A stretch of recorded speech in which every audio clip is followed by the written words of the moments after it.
So moved in that. Fetty Yilmaz, how are you? Long time no see, and I'm about to hit the podcast again with another banger, episode 3 with FY7. So Fetty, for the people that are watching, that don't know you, that do know you, tell us about yourself. So my name's Fetty Yilmaz. I'm 19, just born and raised in Australia. I was born in Wollongong, moved to Melbourne, then moved to Adelaide. That's about it, bro. I just play football for a living now. Football, come back from England. Yeah, man. And we've known each other since, we knew each other from year 7. 2017, I think. Yeah, from year 7, how we won the tournament into school campus, and then we actually went to school together in year 11 and 12. Yeah, we did. And we'll talk about some of our experience later on. But Fetty, the big thing that why I bring you on the podcast today is because, man, mashallah, al Mubarak, you're very, very successful for where you are. Coming back from England, you're playing games, you're getting somewhere, and you did what you told us you were gonna do. Yeah. And and this podcast, what we're all about is real life experiences, real people, real solutions. There we go. That's all we're all about. It's for the youth, by the youth, okay? And so the first thing, what's the start at the peak of your journey? And you're telling me before, what the game, what made you love it? How did you know, something in Turkey? What was that story you're telling me? All right, so basically, this is when I truly understood that football was a sport for me and why I love football, a.k.a. soccer. So in 2014, maybe 15, 14 or 15, when I was like 10, 11 years old in Turkey, when I was playing football in the schoolyard. I think it was a Tuesday morning, just playing football. Then afterwards, there was just a bus stood there. I was, playing football, did my shoelace. The bus didn't see me, got me underneath it. Yeah, I broke through. Over. Yeah, I got my 3 ribs broken. I had internal bleeding in my liver, and my majority of my body was just purple because of internal bleeding. Then afterwards, was in the hospital for 2-3 months. They told me I had 48 hours to live. If I make it, I make it. If I don't, I don't. Which was, alhamdulillah, it was a very big. Oh wow. Yeah, it's a very important moment for me. But then after I got out, I just told myself I nearly lost my life because of football, and this clicked into my mind a couple of weeks ago. I could have lost my life to football, but because now I'm playing football now. I've given my life to football, so from nearly football taking my life, I've just given it, my whole life to football now. So yeah, that's it. You know what? We're starting to write a book now. Yeah. Fetty Yilmaz 7, FY7, the real G, the real go. Yeah. He nearly lost his life to football, and now he's giving his life to football. Here, right here. That's it. The real G. That's it. So that's a stroke, and that's what you're doing right now. You nearly lost your life, and now you're giving it back. Yeah. And the love, the passion, it's there because, if you didn't have it, you wouldn't be where you are right now. 100%. So, years go back, so you started that thing, and that thing hit you, anybody experiencing nearly death, 48 hours to live, it's a big thing. And then now you came to Australia. What year you came to Australia? I came end of 2016. 2016, so you started high school here, yes? Yes. Yeah, so high school. So what happened here, growing up, coming from Turkey now, to Australia, and trying to fit in with soccer because you should try to pursue the dream because you always had it. Yeah. How did that trying to get in soccer with you? When I first came back, there was a lot of bullying at the start because a bit of an import. Yeah, but my pronunciation or my accent just wasn't there. Yeah. But then I realized the thing is when you're around with people, they make fun of you and all that, but when you have a ball in your feet, the ball doesn't talk to you. You talk to the ball, you interact with the ball.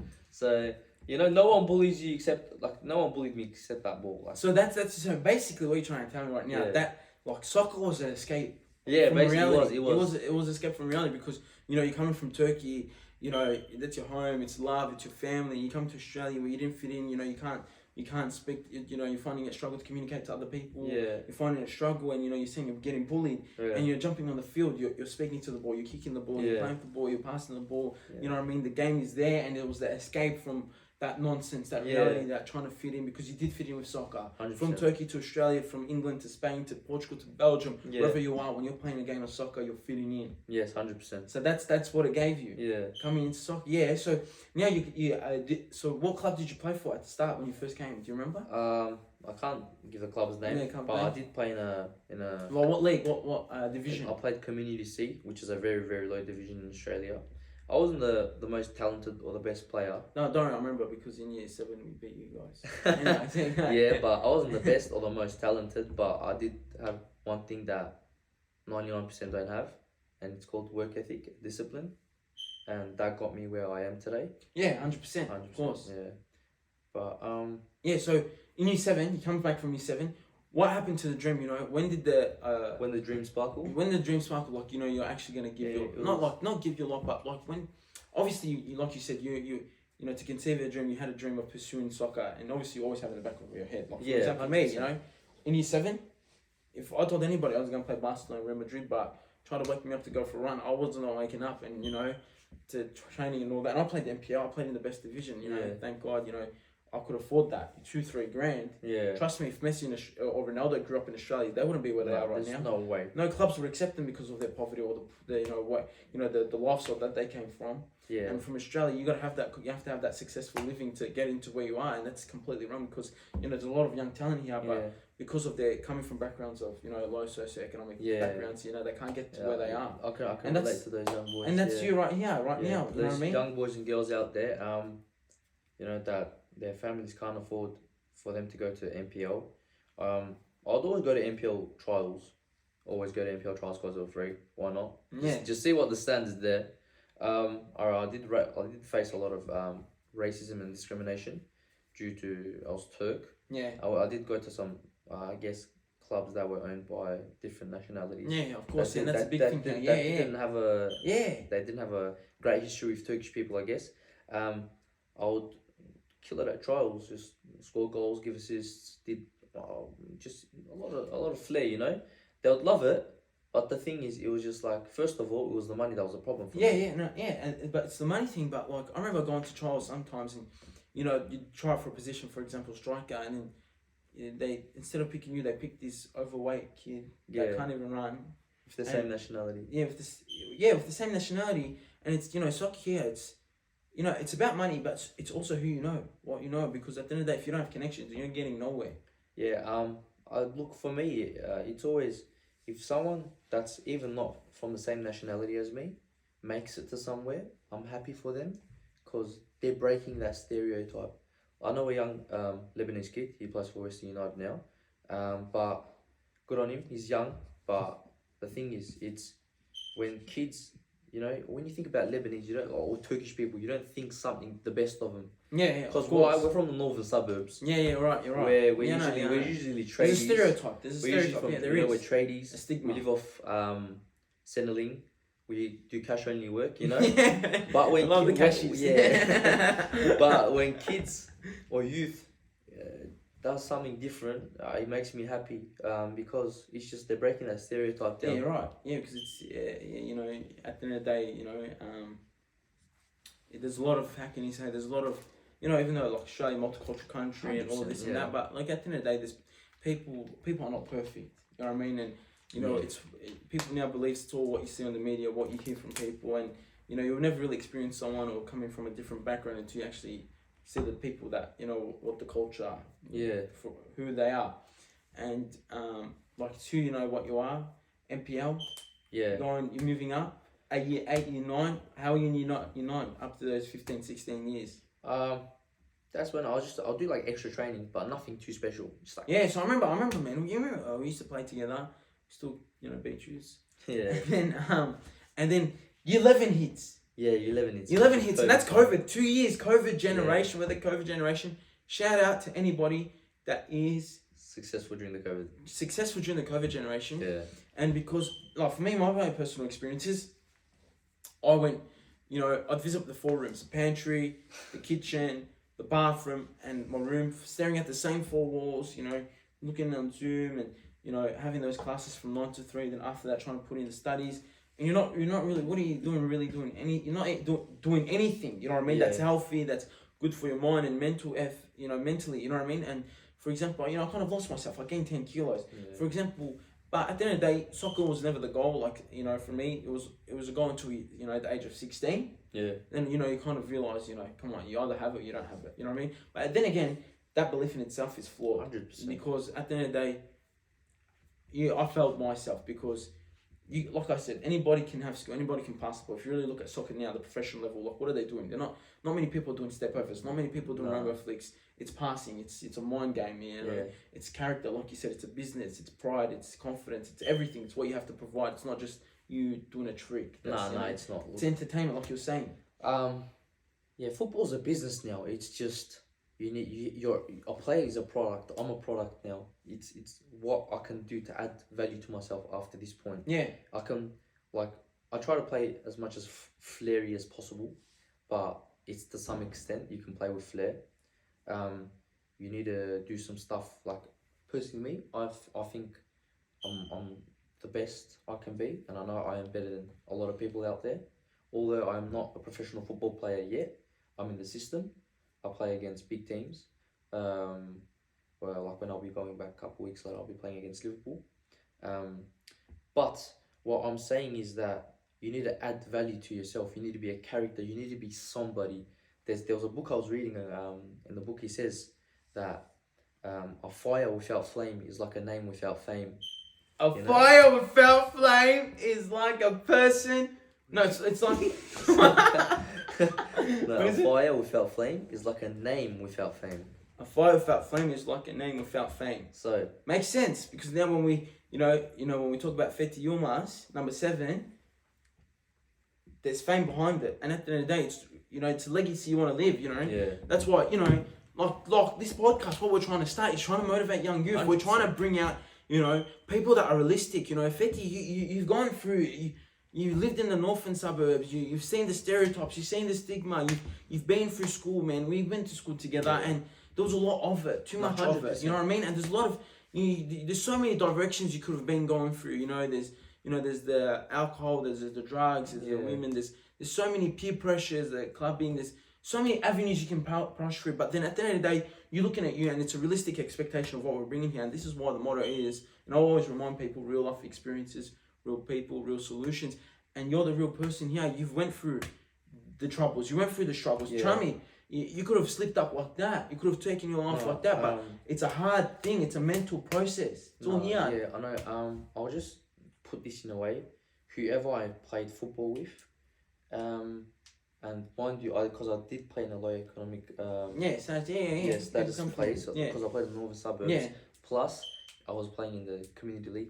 People aren't there to make it. They're just there to have fun or something like that. Yeah. The people that I know that were my age left the sport. I'm not gonna tell anyone's name, but I see now. Either ended up on selling drugs or doing drugs, or they smoke. They've got bad behavioral stuff, anything, or they've ended up in jail, anything. But the thing what I'm trying to tell the youth is that let's try to break that stereotype. Let's try to think outside the box, like get where we can't get usually, like become something that people want to become.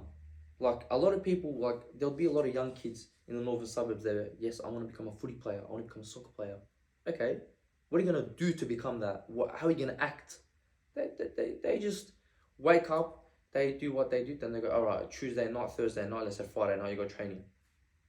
Go training, then what? Then what? What are you going to do extra to become better than B or C or D? It's what you do after. You need to outwork everyone every single day. If you don't, that's when you think. But what I'm saying is to the younger generation, have hope. Living with hope is good. Have a big dream, because dreaming is good. The first step is always to have a dream. The second step is when you start building that dream. That's it. They say, like, I don't know who says this. I think Muhammad Ali is like, if you can believe it, you can conceive it. At the end of the day, if you can believe it, you can achieve it. And that's the thing. Like a lot of today, we see kids. I want to be like Messi. I want to be like Ronaldo, the GOAT, the greatest of all time. Yeah. You know what I mean? And you're seeing these kids having these big dreams. And don't get me wrong, have these big dreams, live large, and you should. Yeah. You should 100%. But at the end of the day, it's not easy. And this is what we want to tell them. Fetty, you went 2 years COVID generation, like you said, Tuesday, Thursdays.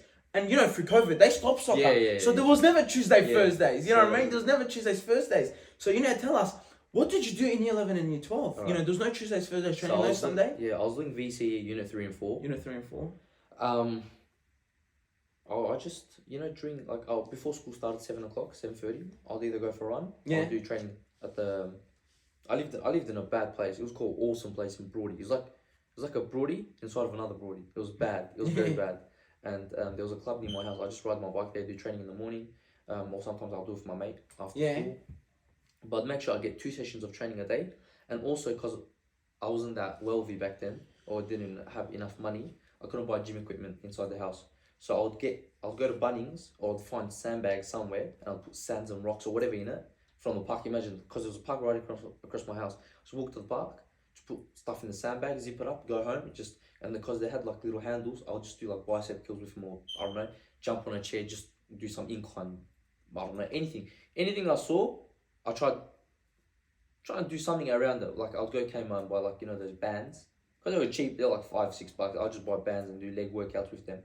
So I try to do majority of the things in a very maximize what you have. I just did what I had in my hand, you know. Yeah. But people said, you know, I was pretty skinny.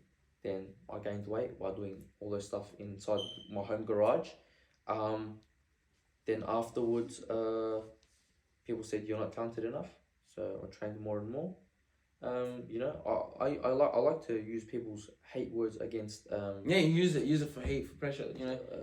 But I feel like I say this a lot to the younger generation. Right now I'm reading a book. It's called "Discipline is a Destiny." And you know, discipline is your destiny. If you're not disciplined, you're not going to achieve a lot of things. You might get somewhere with motivation. You'll get somewhere. You'll get from A to B. But with discipline, you get from A to Z. So if you've got discipline, you improve every single day. That's why, like, you know, even if you're adding something to yourself, 1% every day. This can be learning a new juggle, or you know, it can be learning a new free kick technique. Even if not, let's say you're doing something else. You might, you know, you want to do something in with the educational side, learning something new, a new word, a new definition, or a new mathematical equation. So learning something new every day, even the tiniest thing, a word, it's a change. If every day for you is the same, you're not developing. Nothing is the same. You need to be developing even the smallest bit every day. So that's a thing. So my memo is discipline over motivation any day. Fetty, you gotta write it. You gotta write us a book. I'm telling you, if you write us a book, I'm reading it. Number 1, you know, and I can write my signature on it. You know? That's me saying this podcast. Like you said, discipline is consistency. Yeah, because discipline is consistency. Yeah. You know what I mean? At the end of the day, motivation gets you A to B. Discipline gets you from A to Z. Yes. So motivation, you know, sometimes I remember back in the day, 16, 17, I wanted to study. Totally different to soccer. I pop on 10 minutes, you know, Denzel Washington or Les Brown. Well, you know, you got TikTok G-ups. Yeah, the TikTok G-ups. Back then, we didn't have Andrew Tate, so, you know, we just had, you know, Denzel Washington, you know.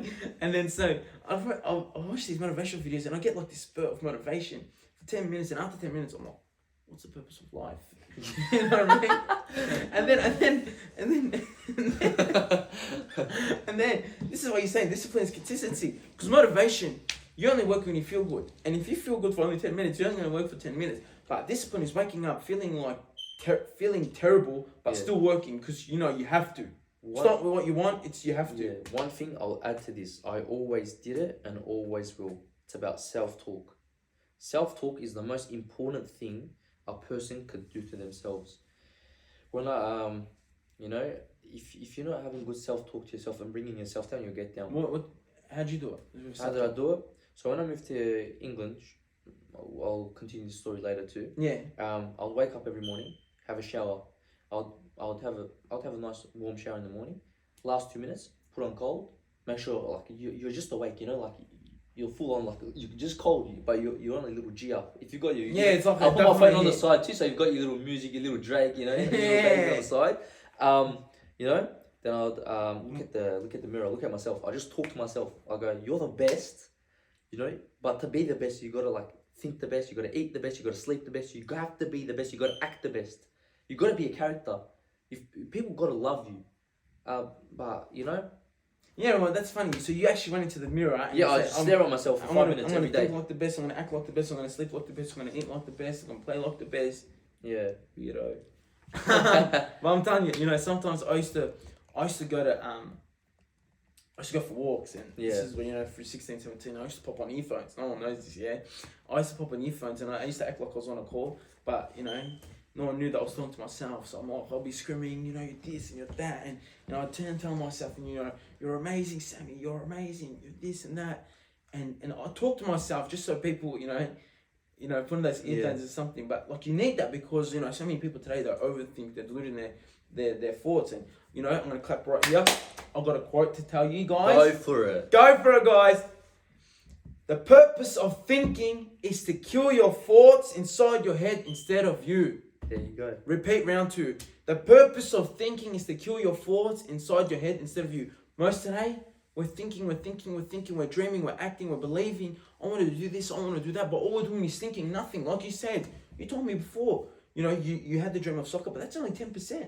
What about the 90%? So people only want to do the 10% because it's easy. Anybody can think and sit down. I can sit down right now and think, okay, I'm going to do this, I'm going to do that. But it's the extra 90% was me getting out, planning a timetable, planning every day, speaking to myself. It's what you did every day. So now you went through COVID, year 11, year 12, you trained every day, you went to Sandbags, you did what you had, you maximized everything that you could do. Yeah. You didn't, you know, basically no limitations, you know. Yeah. But obviously you're in the moment, you're living in the moment every day. And, you know, year 12, what, you played reserve seniors, what happened in year 12? So, I think because that's when we, you know, COVID restrictions eased up. yeah, I played in a state 1 team. I got offered seniors, but then later on got dropped to reserves. I kept training with the seniors. Sometimes I'd be bench on the seniors. They'll say I'll play, but I never played, which was a harsh reality for me. But that season, I was just playing reserves every game, and I bagged 18 goals in 10 games, which I had a 2.4 goal average at the age of 17, turning 18. Then fast forward, the next season, I did pretty well at the start for the Rezzies again. I got kicked there. Then I went to the senior team. I was on the bench on the senior team. 2 games I didn't play at all. I just sat on the bench. They'll tell me to go warm up. You go warm up, and you just stay on the bench. Which was a very hard time for me. That made me fall out in love with the sport. I did not want to play football. I like, if you go to the close friends back then I had, which later on I'll explain it. Yeah. The close friends I had, they're like, oh, you know, bro, like, no need to like think, but bro, you're not playing football. Like, I'm not enjoying it at all. Yeah. Like, of course, who wouldn't? You're playing on the bench. Yeah. Bench one. By the way, yeah, I know. I was performing in games too, so like in training and all that. Especially if you're sent to reserves as a senior player, if you're not performing, fair enough, you stay there. But I was performing. I was scoring. So that's weird. Like, was there any? What was the problem? I don't know. I actually don't know. Never asked the coaches. Never, never wanted to be disrespectful. Fast forwards, April 2022. So this year. It was start of mid-April, I think, and I was literally this close of leaving football. I was gonna stop. I told my dad, I said, I'm stopping now. I'm just gonna go to the gym, just become a gym rat. Then my dad's like, no, just keep playing, like just do it for fun at least. Then shout out to Global Football Network. They had trials. I paid $250, but that was 2 years ago. Imagine. 2 years ago. Yeah. 2020. Yes, that was 2020. And I wasn't the best back then. I was still. I was developing as a player. I go, do my trials, whatnot. Did the best I could. Of course, I was a character on the field. I told what everyone what to do, because you have to like, no one knows each other there. Yeah, there might be a couple friends that might have came together, but you have to be a character, which there was you have to take a step above, and I took that step. And I made sure I was the captain. No one said you're a captain. I made sure I was the captain. To show everyone that like, I'm the man on the field. I own this field now. So that's what I did. Funny story, there was a kid that got picked over me. Oh yeah. At an MPL club. At MPL club, when was this? When I was like 17, 16. 17. Yeah, they picked him over me because he came from an MPL club and I came from a community league team. Because I was from a community league team. He's better than you? back then, I would say we're kind of the same, but in their eyes, maybe because he had a better background or history. history of football, History of football. because he was in bigger clubs, they preferred him over me, which is understandable. I'll say things fair happen enough. like that. Yeah, Fair enough. fair Yeah, enough. things happen like that. Yeah, but fast forward back to the trials. I see the kid. I'm fuming. Oh, you see I am him. fuming. Oh. Then we're doing some drills, whatnot. Then they made me and him. Wait, who won? Race. They made us do a race, but the funny thing is, just because the other players shouldn't feel left out, because like it's gonna be seen like they've already made their choice. It's either me or him. Oh, and so you. Oh, they made everyone join, and they made us race from one end of the field to the other end of the field. So like one whole field. Yeah. Then you have to see like probably like half of the boys, which is 30 boys. You see 30 boys sprinting one whole field and coming back, and I slipped, and I'm like no. And I just hear someone go like right in front of me, bro. I get up, I'm just running. I'm running like nothing, bro. I just sprint. Probably beat him by, I'll say, 1 second, maybe even 0.5. Yeah, that's big time. Yeah. Then I beat him. 2 weeks later, I do everything. I scored 2 bangers. I scored, flick the player, give an assist, looks good, perfect. 2 weeks later, get a call. Shout out to John, the management team from Global Football Network. 8:40 in the morning. Fetty, how are you? I'm alright, thanks. He goes, you want the scholarship?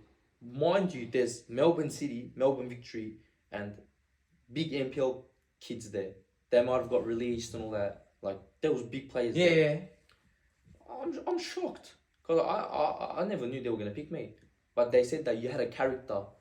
We can develop on you. You can come to England, we'll develop on you for this much certain amount of time. You'll be a new player. Yeah. If you've got good coaches and good, good everything. Yeah. You can develop. Different. The mindset is what... Mindset. That's the mindset that takes you somewhere. About, yeah. Then boom, I go, where's the earliest someone can come? 15th of May. I go, all right. I go, book my ticket. He books my ticket for me, because I went on a scholarship, pay for majority of my things. Thank you to John. But it was great, great experience. I went there, trained with Robbo. He's got, he's a ex-Manchester City academy coach. Best coach I've had, Robbo. Yeah, so this is you in England right now. Yeah, this is me in England. England right now. Yeah. And before I left, a lot of people did call. Yeah, right. Because I remember I seen you on Instagram. Yeah. And I'm like, I seen you with one of your mates, and you had a bum bag, at the airports, and I'm like, bro, he's in Nike. He's no way he's flying overseas. And then 2 days later, I see on his Instagram via Manchester United with the flag. Yeah. Get out, soccer. Yeah. No way, man. I couldn't even believe it. Yeah, I just went to Manchester United. I went and saw their facilities. Amazing facilities. But I'll just say it was a big difference. It's the hardest. I stayed there for 6.5 months. Yeah. It's the loneliest time of your life. Of your life. Of my whole life. Yeah. You're separate from family, friends. Separate from family. I had friends, very, very close friends. I'm not going to give names. Very, very close friends. Maybe it's from jealousy, or maybe they don't see me. They didn't speak to me. And when you came back? Yeah, even right now I don't speak to them anymore. It's because I just don't know. We're very, very close mates.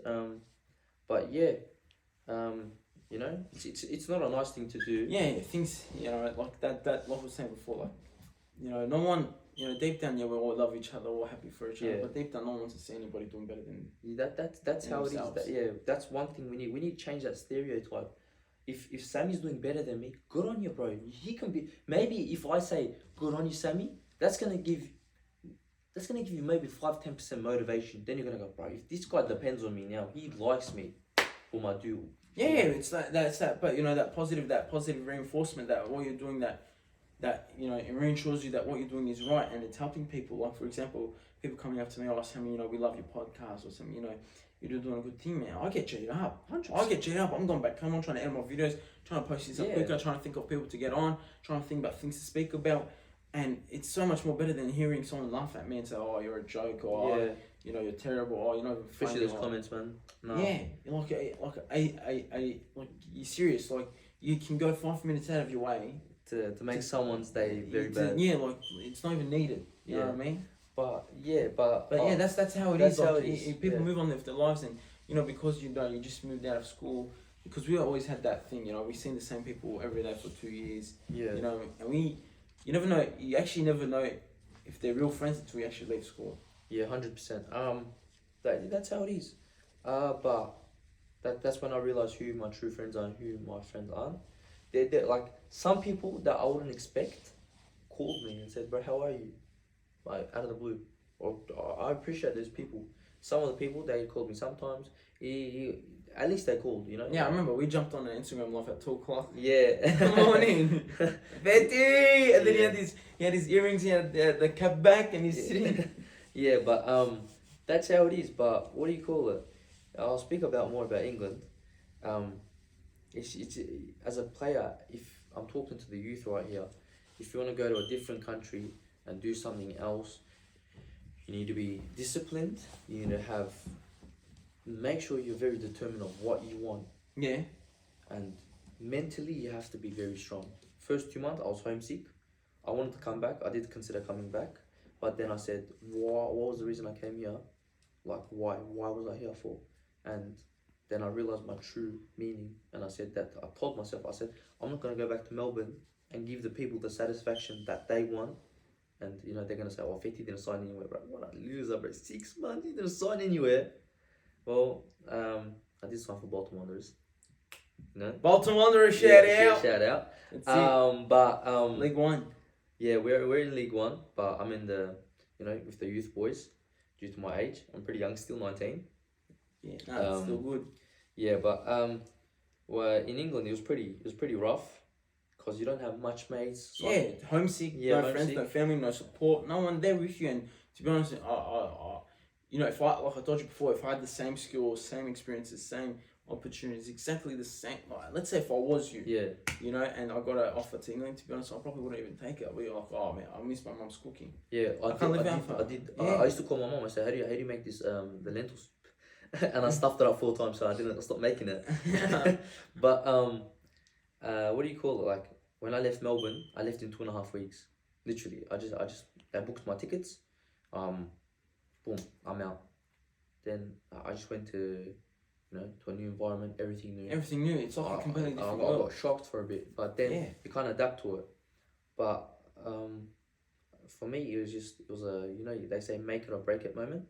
You either make it or you break it. So for me, you have to be a make it moment. So I trained a lot. I trained extra, more than anyone else you can think about. I did everything right, literally, nutrition, everything right. But I had one thing which was bad. I was a hothead on the field. I'll get angry very easy. Any stories? Yeah, any stories? Yeah.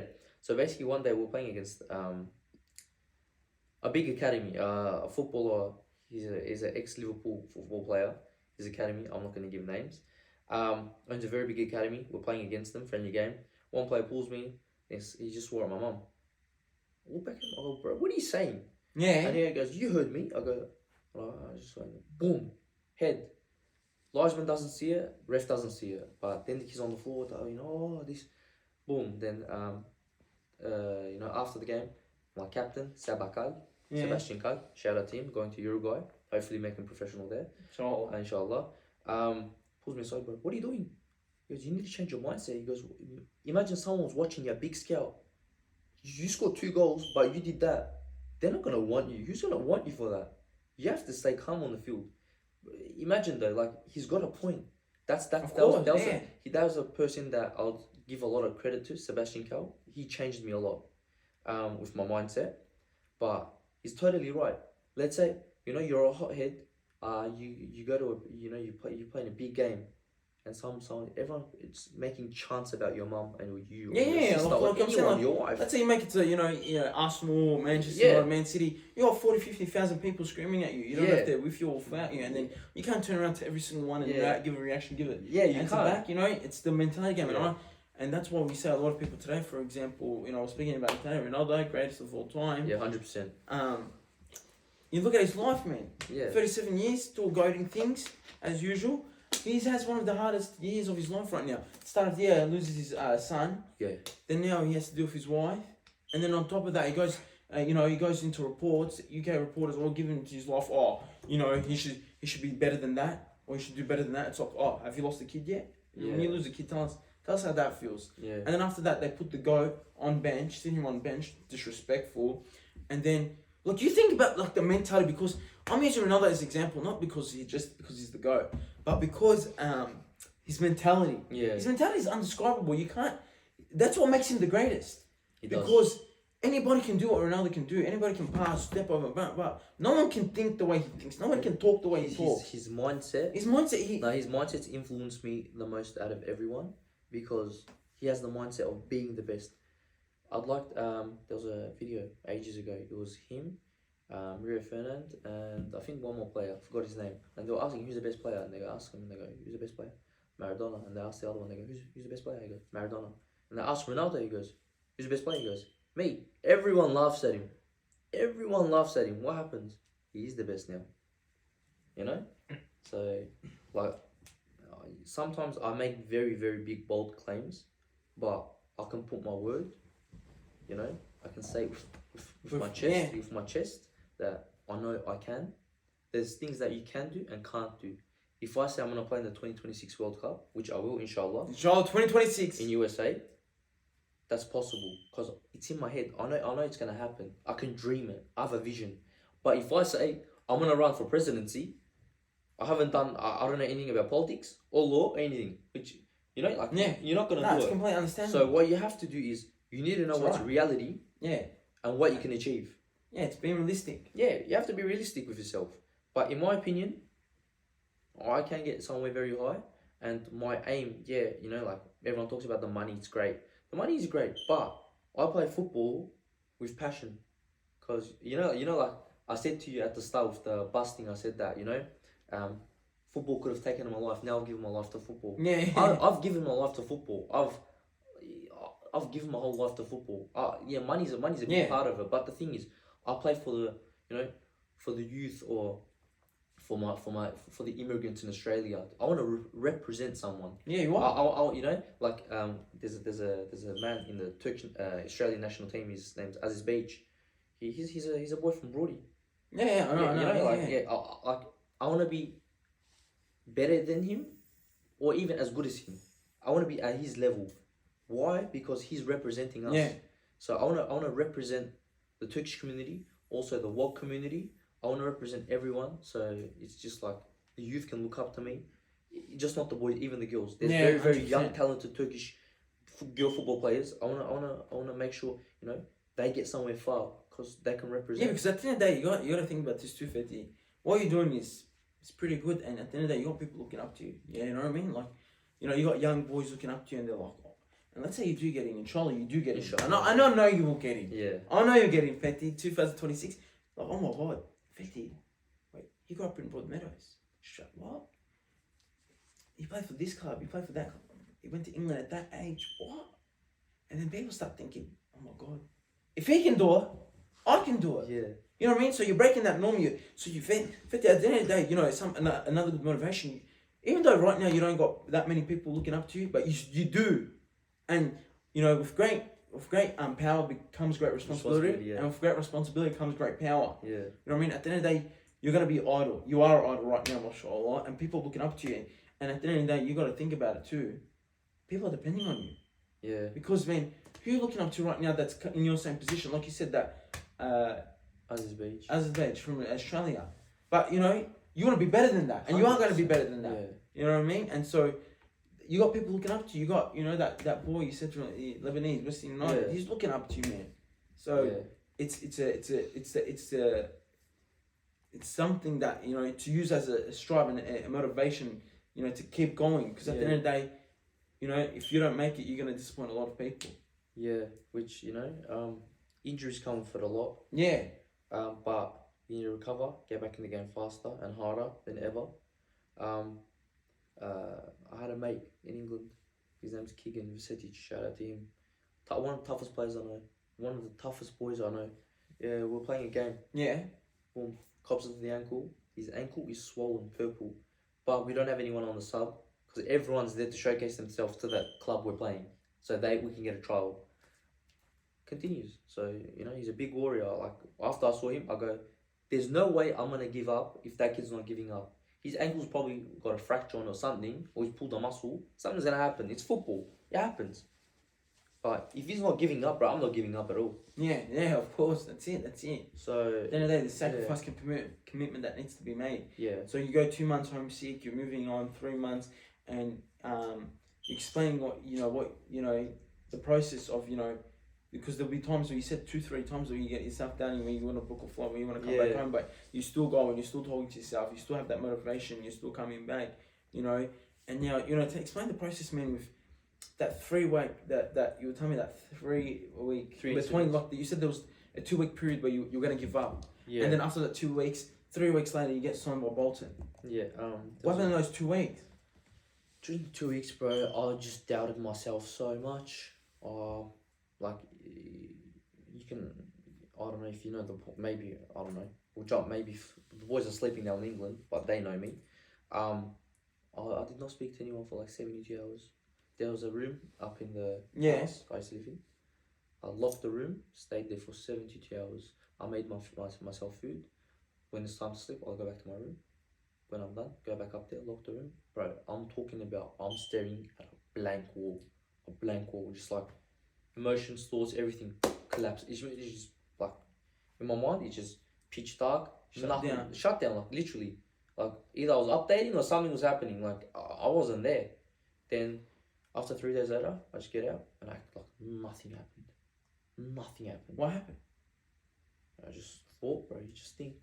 Just like in my mind, I was like, okay, like I can't fail this many people that believe in me. I can't fail my mom, my dad.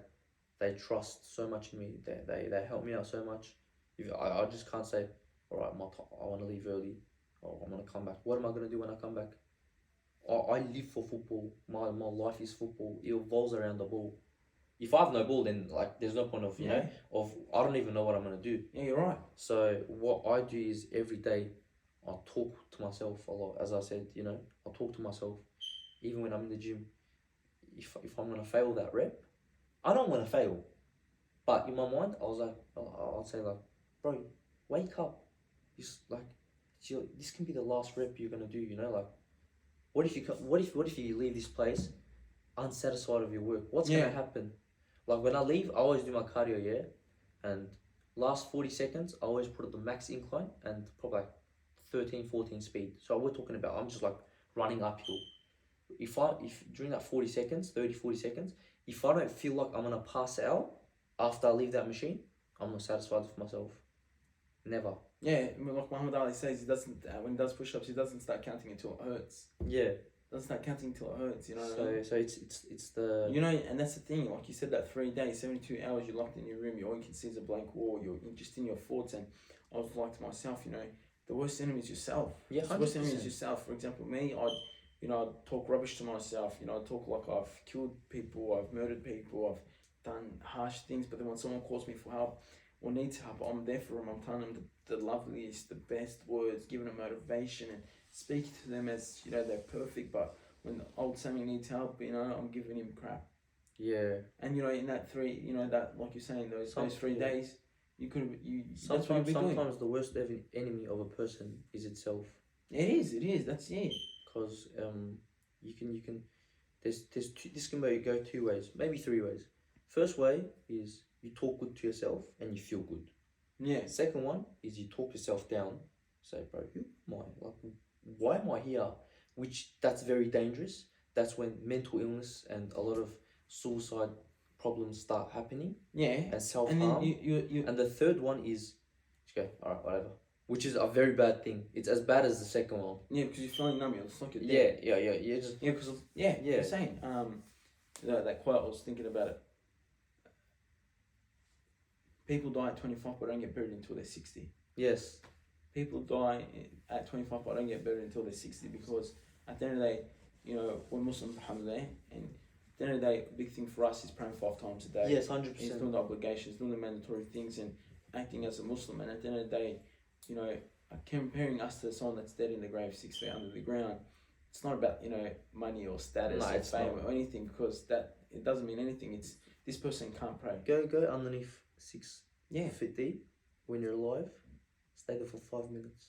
5 minutes. You're never, ever, ever gonna do anything bad. you're just gonna be a positive person till the day you actually die. Because you don't know what is, you know, when sometimes people say, I want to die, bro, tie your hands and feet and jump into a water. You're gonna be begging to live. You're gonna fight to live. Why? Because in that moment you just feel like it. But if it actually happens, see what happens. Yeah. So that's how it is, and that's how you know, we're talking about self-talk. If you're not self-talking yourself good, that's the stuff can lead up. Yeah, it's right. It's been that positive. Yeah. You can take your own life within yourself. Yeah, of course. And not get any, you know, any flavor or anything. Of course, from life. You know, you're special. God gave you life. God gave you opportunity. He gave you, you know, who you are. And at the end of the day, you know, people will die. People will kill for the opportunities you have. People, people talk too. Yeah. There's a saying. With also, I always say this with myself talk. There's always a saying. People always say bad things, and someone's comment shouldn't become your reality. That's it, and it won't become a reality until you accept it. 100%. You're the one that allows it to go in or allows it not to. Yeah. You're the one that gives the door open or closes it. That's why I always talk to myself as if I'm the best. Some people call me arrogant, some call me egoistic, some call me narcissistic. But personally, me, why do I always feel good, act good, and always confident? Because I like to work out good, I like to train good, I like to eat good, I like to take care of my body. I like to, you know, dress very nicely. I need to, you know, get a fresh cut every week, a fresh fade every week. That's it, man. I'm starting. I need one. You know, I gotta feel good. That's to it. Act good. Yeah. You know, that's why like, because you act good, you feel good, you become people's highlight of their day. You go, oh, why is he doing better than me? But you know, once in a while, maybe they don't like me because I'm too good. That's it. it. You know, maybe you're just too better than them. But that's it. You don't focus on people. Like, focus on yourself. Focus on yourself. Because at the end of the day, if you're going to compare yourself to someone else, they have to have the exact same factors, the exact same things that they're going through, exact same family, 100%. exact same everything, and nobody's going to be the exact same person as you, only yourself, who you were yesterday. And if you can come back today and tell yourself, oh, Fetty, I did, you know, I am better than who I was yesterday, then you've achieved something. Right? Yeah, I always look at It's myself just of by the day before. Yeah. Because I say, alright, what did I do yesterday? Okay, I did this, I did that. Not good enough. Tomorrow, next day, I'll do something better. Yeah. That's how it works, and that's how we should be. Because, you know, so many today, you know, people, we want results. We want to get into this team. We want to get into that team. We want to get into this league and do that. Yeah. Captain this team and try out for that position, but no one wants to work. No one wants to sacrifice. No one wants to commit. No one wants to travel to England and, you know, go through 6 months of uncertainty and, you know, unsure if you're going to make it, if you're not going to make it. You know, it's doubt. It's, you know, you're feeling uncertain, and, you know, this is where you're saying you had faith, you had belief in God that, you know, 3 weeks. you're asking dua for Allah subhanahu wa ta'ala. The 2 weeks. The 2 weeks. Yeah. I was like, alhamdulillah, I'm a Muslim, but, you know, like, as a Muslim, we're obligated to do some stuff, especially like the most important, our 5 daily prayers. Yeah. Up until the 2 weeks, I was always very I would pray maybe once or twice, maybe 3 times a day, but I would never pray my 5 daily prayers, and that's because I would either have training during those times, which I wasn't like, I couldn't pray during those times. Yeah. But during the 2 weeks, it was just, I felt lost. I was very uncertain, as you said. You know, I didn't know where. Like, I had no aim, no focus. Yeah. I lost my vision there. But after, when I got out of that stage, I was like, okay, like, I'm lonely here, but there's no one. My friends left me. I can barely talk to my parents due to time zone issues, and the boys I live with, we're all blood brothers there. Yeah. But they're not blood related. Like, it's different when you're hugging a mate that you live with every day. But if you don't see your parents for 50 years and you hug your parents, it's different, because it's like your blood just pulls you. You know. You've got the connection. Yeah, you got the connection. Even if you hug them, you don't feel the same connection. So you feel like spiritually and like you just feel empty, bro. You know what I mean? And like, even if the loved ones, like, I had a lot of loved people, like, I stopped talking to them, or, you know, they stopped talking to me. So we went 2 different pathways, different story. But you feel lonely there. That's when your iman, your faith just becomes more stronger. Yeah, it does, because when you're making dua, and if you're making with khushu, you just feel way closer to Allah than you ever will. I still remember, it was the night before, the night after that, I couldn't I slept pretty early. I slept around 7 p.m. I wake up around 1:32 a.m. and I was on my phone on TikTok, bro. I was just scrolling. Boom, Islamic video pops up. Go, bro, why don't I pray? Then I just woke up. I'm like, alright, bro, I'm gonna pray tahajjud. Got up, prayed tahajjud. Started, just making dua. Then afterwards, bro, I just felt like someone was behind me, bro.